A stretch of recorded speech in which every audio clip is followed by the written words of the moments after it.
I've always been very anxious and I've always had lots of anxiety. And I think I've realized that more in the last year than I ever have, that I am anxious.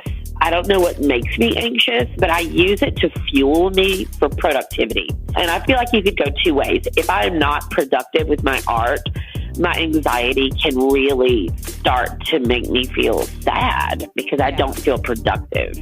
And I feel like as humans, like we need to feel productive, like we need to have a thing that we do.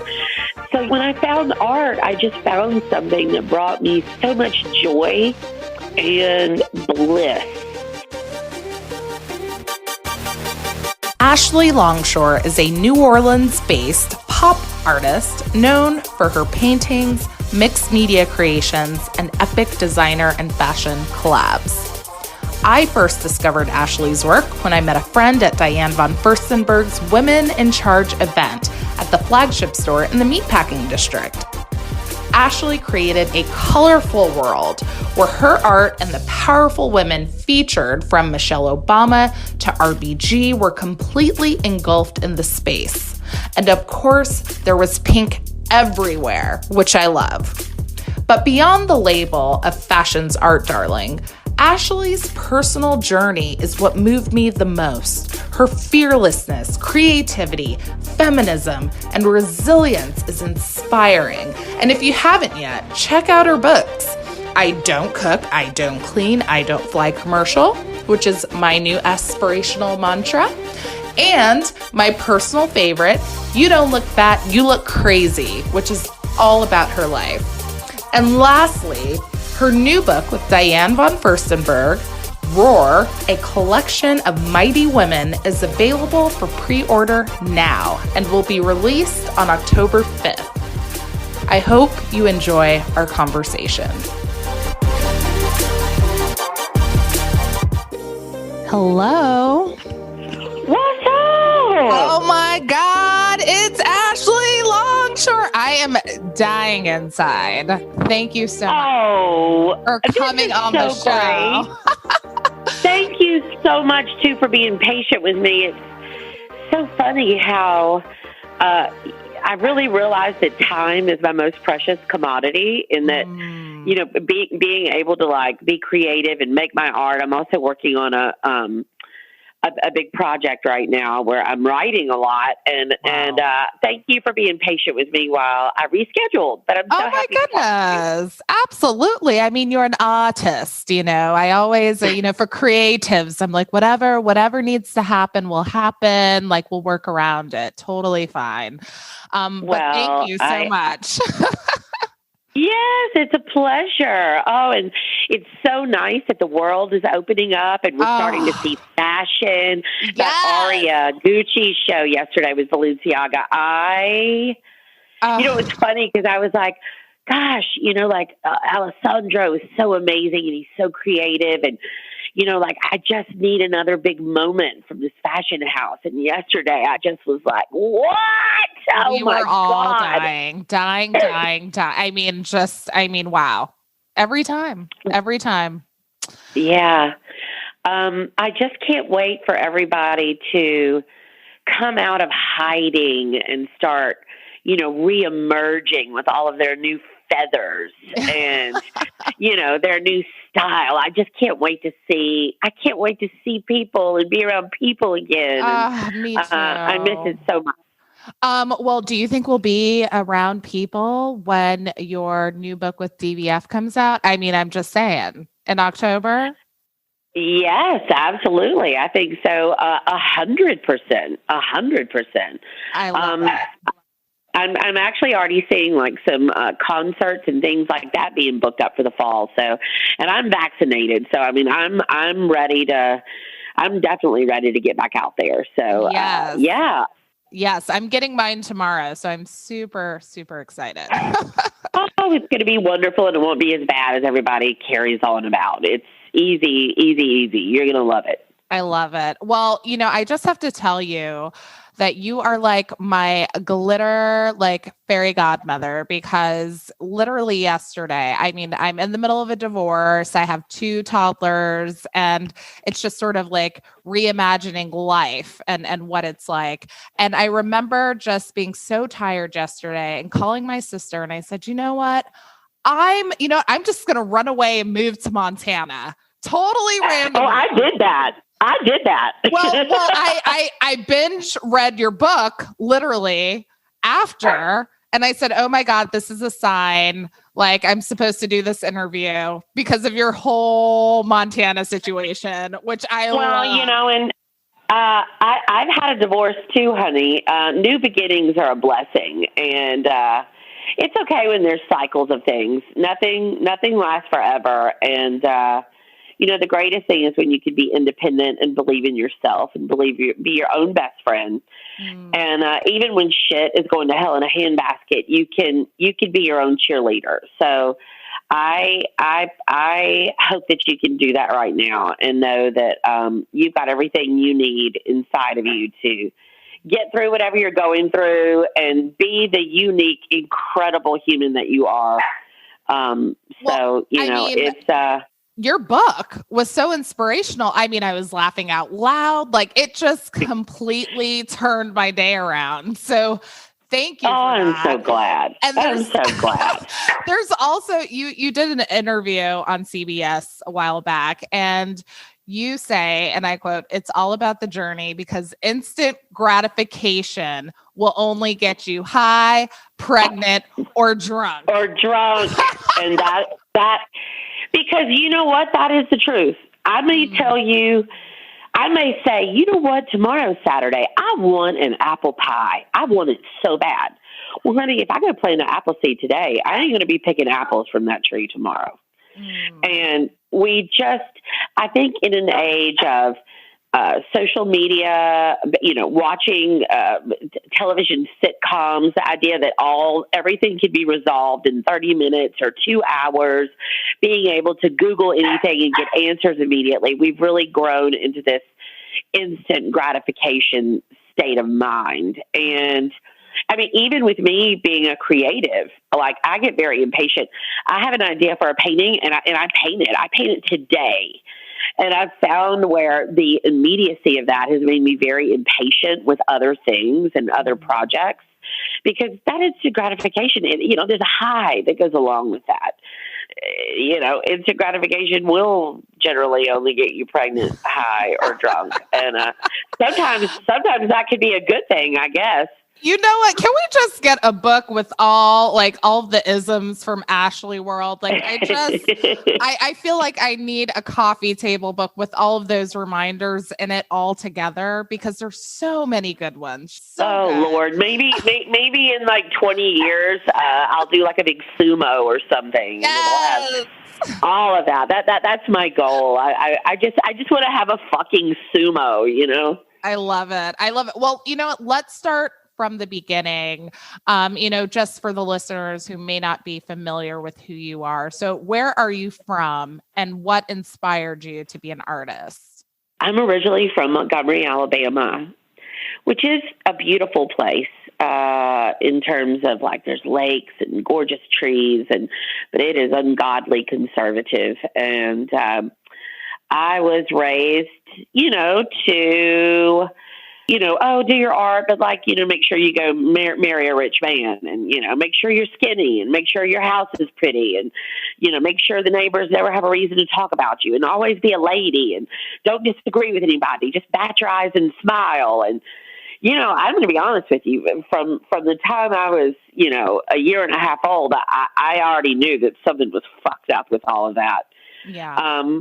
My spirit, I don't want to say that I'm rebellious, but I've just, I'm a wildflower. You're self-actualized. You're self-actualized.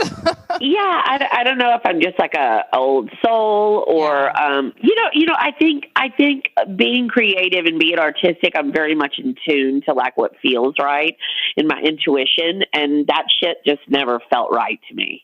Yeah. So, I started this journey of finding myself, finding who I am. And I went to college in Montana, as you know, because you read the book. I went to boarding school outside of Atlanta. And they loved you. And they loved you at boarding school. I love that. You're like, they love me. And I loved them too, damn it. I loved the independence. I loved being away from like my mother in Montgomery. I loved feeling like, you know, I was finally free to start to develop into being who I was meant to be, you know, because I do believe that we are born with our spirits. We are born with our personalities. And of course, we always have room to grow and learn and change and morph into the person that we want to be. And that takes a lifetime. Yeah. But, you know,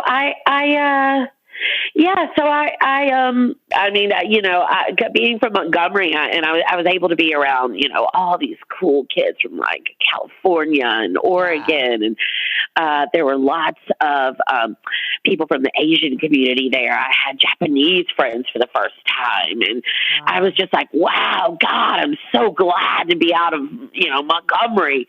And I started painting. And then I was like, God, I don't really want to go out and get shit-faced tonight. I want to sit in my dorm room and I want to paint. And wow. I just got this unbelievable satisfaction of having a tangible form of my time. Mm-hmm. I've always been very anxious and I've always had lots of anxiety. And I think I've realized that more in the last year than I ever have. That I am anxious. I don't know what makes me anxious, but I use it to fuel me for productivity. Yes. And I feel like you could go two ways. If I'm not productive with my art, my anxiety can really start to make me feel sad because I don't feel productive. And I feel like as humans, like we need to feel productive, you know, like we need to have a thing that we do. And, so, you know, when I found art, I just found something that brought me so much joy and bliss. And then I was like, okay, I'm broke as fuck. Okay. All right, now I found this thing that I fucking love. I'm in America. Yeah. This is going to be hard as shit, but I'm going to figure out how to fucking do this. I'm going to figure out how to make it. I'm going to have a career as a fucking artist. Girl, when I tell you, I heard no. As my father says, I got turned down more than a bed in a cheap motel. No. And I'm like, okay, fuck this. What am I going to do? Yeah. Paint. Be prolific.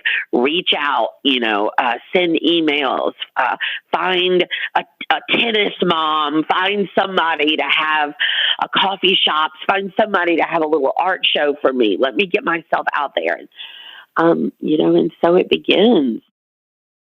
But wait, you were not classically trained. Like you are self-taught. No? Self-taught. Yeah. Self-taught 100%. Like, were you on YouTube? Were you, I mean, like, how did this work? Like, did you ask friends? No, I think it's the same way when you like decide, you know, shit, I'm going to try to make a loaf of bread. Let me find this recipe. And like the last time I tried to make a loaf of bread, I boiled the yeast. I literally made a 9-pound block of like dough. It was like a brick. I literally, it was horrible, but yet I could have made the most delicious bread, or I could have made something that made me go, ooh, shit, I'm really great at this. I want to make more bread. I want to make focaccia. Anyway, you know, I found art and I found this thing that, you know, it's very meditative when you find something you love. I mean, you do these great podcasts. I mean, I'm sure that you really enjoy this. It's fun for you. It's interesting. Like, you know, it's, I think in life we have to find that thing that brings us joy. And this thing brought me joy. And I thought, okay, all right. But also I've got to like pay my bills. I've got shit that I want to do. I want to see the world. How can I take this thing that brings me joy and start a fucking business? And When I tell you, I mean, like, I would get so excited at like selling something for $70. I would be like, holy shit, I just fucking made $70. I literally get that excited now when I sell something to somebody that, you know, I have to call her excellency or something. Like, I have celebrated every little achievement, like in the beginning, all the way from somebody answering an email. Like, if I sent 15 emails and I got one response, I would be like, yes. Yes. Yes. And I think we really do have this decision of, can I tell you what happened today that is a shitstorm? Or can I tell you what happened today that was really fucking great? Wow. And, you know, along this journey, I've just always tried to focus on the positive as much as possible. And, yeah, and, you know, that little path led me to Judas Lieber and Bergdorf Goodman and Gucci and Maybelline. You're taking me to church, Ashley. I know you don't mean to, but you're taking me to church. No, today. I do mean to, damn it. I do mean to. I do mean to. You are giving me life. Podcasts are awesome. And I know you love them too, or you wouldn't be here right now. But have you ever thought about starting your own? Don't worry, you don't have to be a techie, but you do need a bit of guidance so you don't make costly mistakes. My name is Sunny, and I've been podcasting for a long time. I've launched more than 15 profitable podcasts, and I'm the founder of the Independent Podcast Network. My online course, How to Launch Your Profitable Podcast in 30 Days, gives you the keys to the 5 Ps of podcasting, which is everything you need to launch and grow a successful podcast. You get unlimited access to more than 35 videos and dozens of handouts. And when you purchase my course, you're also supporting this awesome podcast because they're getting 50% of the money when you use their special link. How cool is that? Let me help you get started with your podcast. Go to podcastareawesome.com/fashion. That's podcastareawesome.com/fashion. Yesterday, I had a phone call. I always have these young artists that email me, and this guy he's in the 10th grade, and he wants to have a career in the arts. And I'm thinking, God, you're so like organized and put together. When I was in the 10th grade, I was just trying to figure out what kind of jean skirt I wanted to wear to school. And you know, I had this conversation with him about the worst thing you could ever do is to give up on yourself in anything, you know, whether, you know, you're into fashion and you want to dress a certain way or present yourself in a certain way, or you're starting a company, or you want to be a mom or a wife or, you know, a business person, whatever you want to be. You really have to be your own best cheerleader because, man, it's hard out there. Yeah. And, you know, having that really positive inner monologue is really sometimes the umbrella you need to get through the fucking rainstorm, because they never tell you how hard the shit is. Nope. Nope.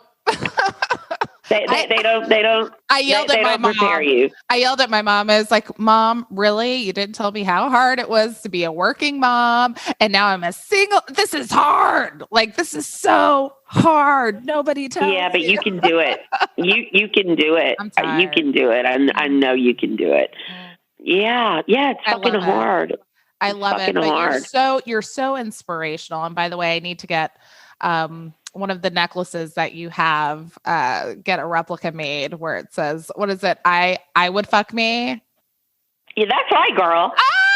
Yeah. I love it. I was like, I need to go get one of those, like, immediately. Yes, you do. Yes, you do. You are gorgeous. You are hot. Today is the youngest you'll ever be. You're fucking brilliant. You're beautiful. Aww. You know, you're somebody's reason to masturbate. I just know it. I cannot with you. I'm just trying to be like you, Ashley. Now, speaking of necklaces, it makes me think of your photo as a young person with LL Cool J. Oh, God. How in the world did you meet him? And also, like, you know, what is it about hip hop that you love? Okay, so my dad started a company. I have entrepreneurial genes. And he started this advertising company, and he actually did the advertising for the program for the American Music Awards that year. And so he got invited to American Music Awards and also to the after party. And he was like, I'm bringing my daughter with me. Aww. And, you know, I was in the 7th grade, and oh my God, I had like a bow in my hair. I love no boobs. I love no, it. girl, no boobs. And they're just, let me tell you, like Corey Haim and Corey Feldman were there. I don't even know if you know who the fuck they are, but they were like, you know, these like teen stars at the time. And I just remember Corey Haim was with this girl that had like boobs and this like black lace dress on. And I had on this little tap it up thing that like came down to my knees and these little flats and fucking pearls on. But that's okay, because I owned it. Because I was like, you know what? I'm going to stand here. And then like David Lee Roth walked in, Dick Clark was there, Jodie Watley. I mean, it was like Sheila E. Oh my God. Wow. And then in walks motherfucking LL Cool J. Oh my God. And I was like, holy shit. I was like, LL, I'm such a big fan. And it was right when like Going Back to Cali had come out, and I wasn't allowed to listen to the song, but I fucking loved it. And he was so nice. He like posed with me, and I was like, oh shit. God, out of the whole night, like he was my favorite person. God, girl, he smelled so good. Oh my goodness. And you know, I have just always loved hip hop. I have always loved the freedom of expression, the poetry. I love the rebelliousness of the, you know, of rock and how it broke free. I have just always loved it. I mean, you know, it's like, you know, if I tell you I like to eat spaghetti more than lasagna, why? I don't know why. I just do. It just thrills me. It thrills my soul. It makes me happy. It brings me joy. I love it. And yeah, God, LL. My neck, and then My Neck, My Back. I know that's your jam. Like, honestly, it would be a dream for me to get down on the dance floor with you to that song, because I know you got to meet. We will do it for that. Okay. I love that song. We will do that. We will absolutely. Have you ever seen that video of Giannis dancing to that? I have not. I'm gonna look it up immediately after this interview. He's this super famous dance instructor. He dances in heels. And he actually did a shoe presentation for Brian Atwood where he danced around in his whole new collection. He was on America's Got Talent. I'm going to tell you, I've got a lot of respect for a man that wants to walk around in heels. And especially when a man can do it better than a woman, you know, respect. Much better than me. I have flat feet. There's no way. I'm going to be real with you. I'm literally painting right now while we talk, and I have fucking Crocs on. Oh my God. You know, there was a moment where I was like, oh, like, should I get the Crocs? Should I not? Should I? I was on the edge. How are you feeling about them so far? Is this your first pair? Well, I'm out at my farm, and like, for example, it's been raining for 5 days. And so I need shoes I can slip on and off. Yeah. And they're actually not like brand name Crocs. They're like these things I got on Instagram that look like golf balls, and they're super like foamy because I can't paint barefooted all day because it fucking kills my hips, and I'm on a hard floor. And you know, a lot of times I wear tennis shoes, but I also like fucking love my tennis shoes, and I don't want to get paint all over them. So yeah, I'm like I'm living the Croc life. I love your style. I love it. I'm like obsessed. I'm like, when I see the way you dress, I'm like, that's me. Like, I love it. Love it. Wait till you see some of my looks I am pulling out when I reemerge. Michael Halpern in London has made me a couple of custom pieces that you're going to die for. Christian Siriano just made me these unbelievable art like statement pieces. I have 5 of them that you're gonna die. I have a new Tomo leotard that you're gonna judge. Stop. Yeah, because you know what? I'm just turning into a cartoon. I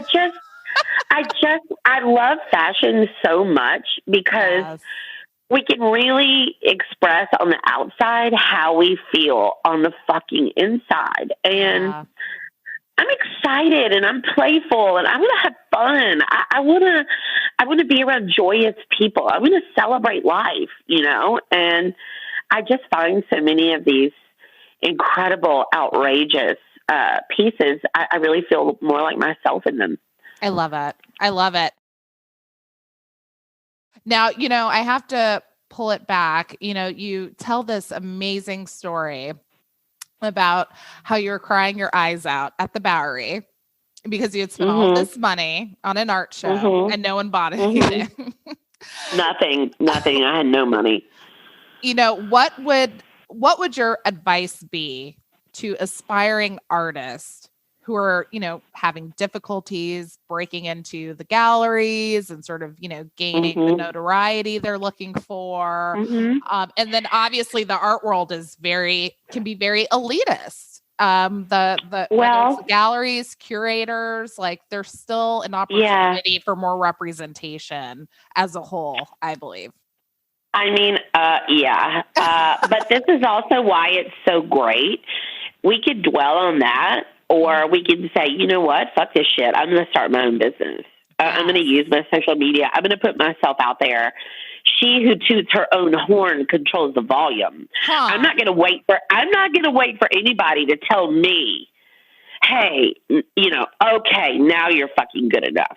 Because all I did was get turned away. All I did was get told that I wasn't marketable. All I did was get told, no, you're not good enough. You don't have training. So I was like, fuck this. My advice is this: you work as hard as you can every day. You put yourself out there as much as you can. Start your own business. You don't need to wait for a gallerist or somebody else to tell you that you have talent.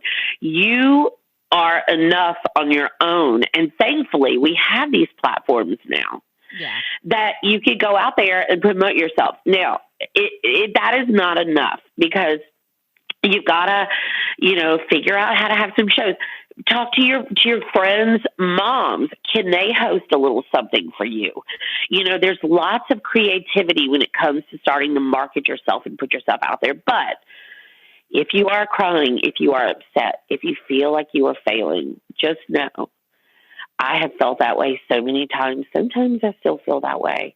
That's just a part. That's just a part of it. It's just a part of it, and it's okay. And your feelings are validated. But again, the most important thing is that you never give up on yourself. The worst day only has 24 hours in it. You fucking get yourself up that next morning. You give yourself a fucking pep talk, and you come go on, Ashley. after Come what on now. you want. You go after now. what you want. You do. Wow. After that Valerie thing, I could have said, "Fuck this shit. Yeah, this is too hard." But you know what? The worst thing you could ever do in your life is give up on yourself. Wow. Yes, do we need more diversity? Do we need more, all of those huge, important things that are representative of everyone's life experience and their individuality in the art world? Fuck yes, we do. Is there a huge elitist, bullshit in the art world? Of course there is. Don't wait for that. Start your own empire. Start your own thing. Start it one fucking brick at a time. They didn't build those fucking pyramids in Egypt in one day. We still don't even fucking know how they did it, but they did it one block at a time. So take each day and know that you have a fucking career, which is a lifetime. It's not a moment. It's not a week. It's not a fucking month. This is a lifetime, which may seem like forever, but it also goes by in a blink. So, pep talk yourself. I love it. You got this. Or you guys could just replay this episode over and over. Totally up to you. Speaking of crying, I have to be a little shallow for a second. My 30th birthday, I was in Paris with my friend. It was her 50th birthday. Wow, that sounds nice. And it was, a whole, like, she treated me and she was like, come on, girl, we're going. And I was like, all right. And wow. so you have all of these, a lot of people make 30 like this big, like, oh, I'm going to be doing this, that, and the third. And I wasn't. And I had this moment of, she was like, let's see all the fashion. I was like, okay. So I found the foundation, de Louis Vuitton. And I was like, let's go. And so we went. And, great museum, lots of Basquiat, super cool. And they have this cafeteria there. And I remember as I was speaking to her, I just let everything, I'm a big crier. So I just let everything out over lunch. I was crying and I was midlife crisis. But then I looked around and I was like, you know what? This is a really chic place to cry. So I wanted to ask you, what is the chicest place you have ever cried where you're just having a moment and you're like, you know what? This is pretty cool. Oh my God. Okay. Well, first of all, let me tell you about when I was 30. I lived in a shithole apartment that was $400 a month. Wow. And I was trying to figure out how to sell enough art to pay for that and to be able to have food and cocktails and shit, Mm-hmm. And in the meantime, I'm seeing all these other girls that are my own age that are in these big houses and driving Mercedes and buying shoes at fucking Neiman Marcus. Yeah. And I'm like, oh God. Well, and let me tell you, I didn't even buy my first house until I was 40 years old. I had nothing when I was 30 except for a dream and unbelievable ambition and work ethic. So, it ain't never too late. That's right. But that is a very chic place to have a meltdown, though. This is chic, I mean, I still don't have a house, but I'm just everything happens when it's supposed to happen. And it is, and trust me, having a house doesn't fucking define you. Just your health and your, you finding joy in your life is the most important thing. Okay, I am also a big crier, girl. I am a crier. I can't even give speeches at weddings anymore because and I'm not talking about like cute, sobby tears. I mean, that kind of I can't even speak kind of crying. Yeah. Oh God, I've cried in India. Oh my God! At an Oberoi in Jaipur, I've cried at the George Cinq in Paris. Ooh, I've cried. I've cried in Bora Bora. A lot of times from beauty, but full. So I had this really, really dear friend. Oh my God, he was my brother, my twin brother, not really, but just my dear friend from childhood. And I know that we've been friends in other lives. We were just soul connected, and he passed away, and his little symbol to me is a ladybug. And I was at Versailles with Michael, my sweet pea, who I've been with for 14 years. And Patrick was very theatrical. He sang opera. All the shit in his house was gilded. He was totally from another time. Okay. Wow. And we went into the garden home at Versailles. Oh, and I love it. Whew. And I walk in there and I turned around and I turned around to Michael and I said, doesn't this just make you think of Pat Pat? And then we walked in the next room and girl, there were ladybugs everywhere. Wow. Everywhere. And I was in a group of people. And when I tell you, it was, I started sobbing so uncontrollably because I knew that he was with me, which is very beautiful, but also I miss him and I would hug him. Yeah.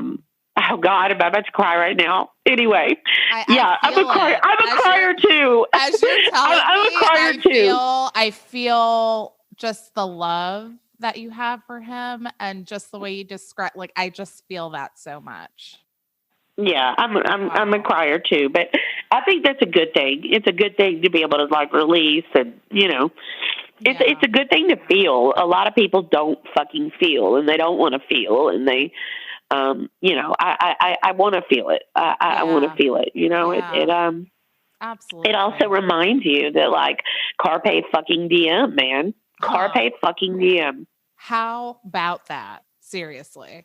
Well, you meant, we talked about sort of, hitting these milestones or what people perceive to be milestones in their life, and things should just flow naturally. But I'm curious, over the course of your career, was there a moment as an artist where you felt like, oh my God, I've made it? I don't think that you ever feel that. Mm-hmm. I think what you feel is joy. I think you feel, I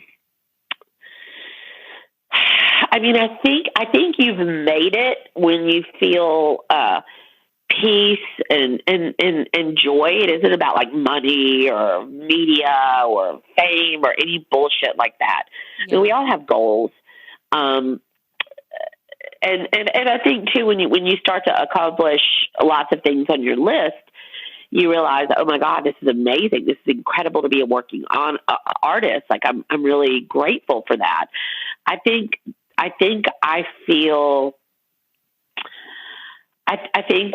the moments when I feel very calm and very present, and very much like my mind feels still. Like after when you I feel like a lot of times, our brains are like a snow globe when you shake them up, and we've got all these thoughts and we want to do all these things and there's all this shit going on. But like, I guess I feel most like I've made it when everything is just still. When it's just still. 'Cause shit is chaotic, man. We've got a lot of information coming at us, and life is hard, and taxes and bills, and there's a lot happening. So, but I don't think there's like a oh my God, I've made it moment, because especially if that moment is about something related to fame or money specifically, because those two things, there is no cap on those two things. You can never have enough of those two things. So it's a weird thing to chase. I think it's nice. Some of the very creative, successful people I've been able to build friendships with that are just fascinating and wonderful. I'm really grateful for that. That makes me really happy. I feel really happy that I'm at a point in my career where I can have mentors around me like that. Yes. I have to ask, in your book, you mention a powerful word, ambitious. How would you define it? And what does the term mean to you? I mean, look, you go out there and you give it everything you've got. And that doesn't mean stepping over people or being a fucking cunt. Yes, I just said the C word. It just means that you are just like that ultimate, go-getter version of yourself. Women are so much more likely to say, like, I'm sorry. Like, do you mind sending me this? I'm sorry to ask. Are you really sorry? Are you doing your job? Are you, trying to move ahead? Do you have goals? Are you trying to reach them? Do you have a job to do? Do you have things to check off on your list? Like, you ambitious girl, start that day, go after it, get it, that's what it means. I love it. I could literally go on for hours about quotes in your book, and your books, I want more. And I'm so glad that you're writing, because so much of what you write is just so raw, authentic, and powerful.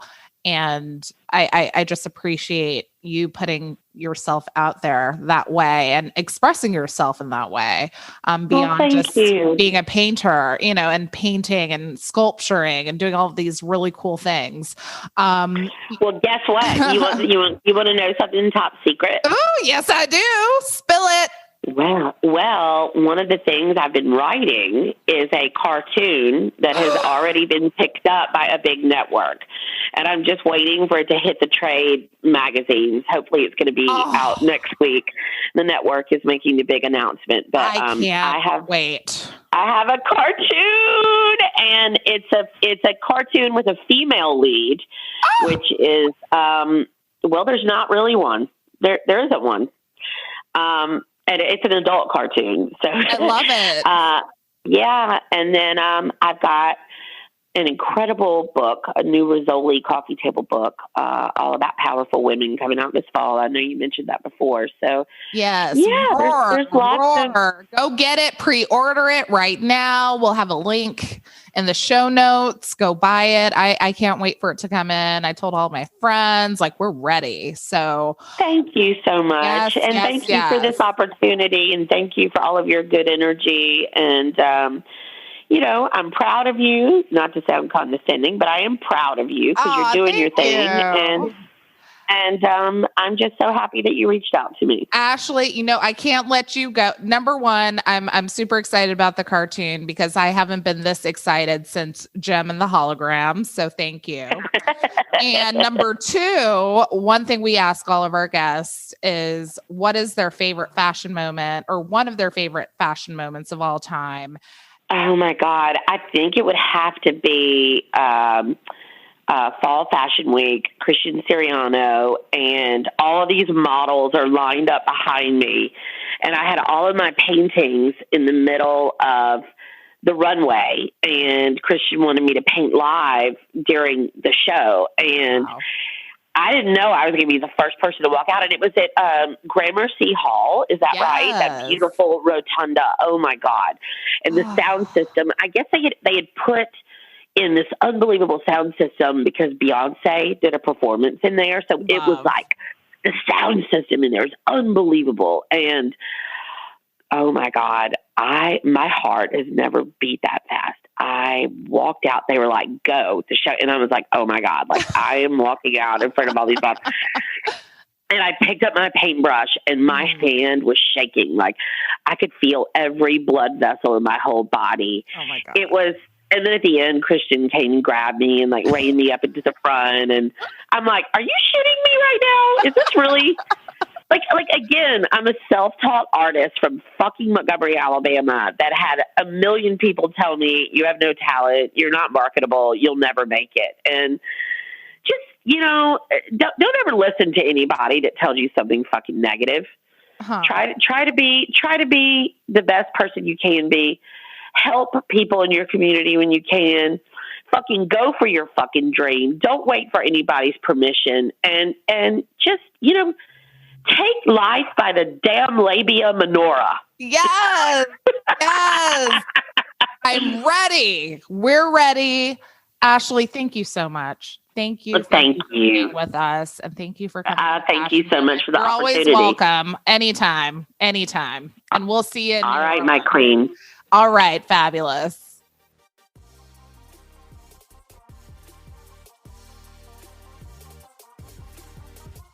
Thanks so much for joining me for this week of A Fashion Moment.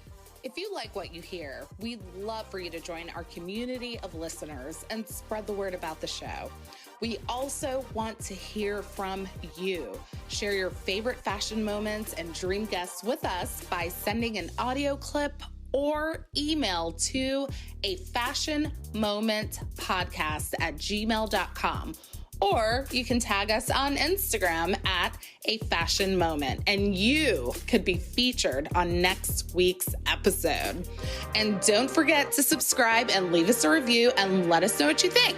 Until then, see you next time for another fashion moment. Podcast production by Rebecca Rashid and John Taylor Williams. Digital media production by Megan Porras. This recording carries a Creative Commons 4.0 international license. Thanks to Patrick Patricios for their song, Hot Coffee.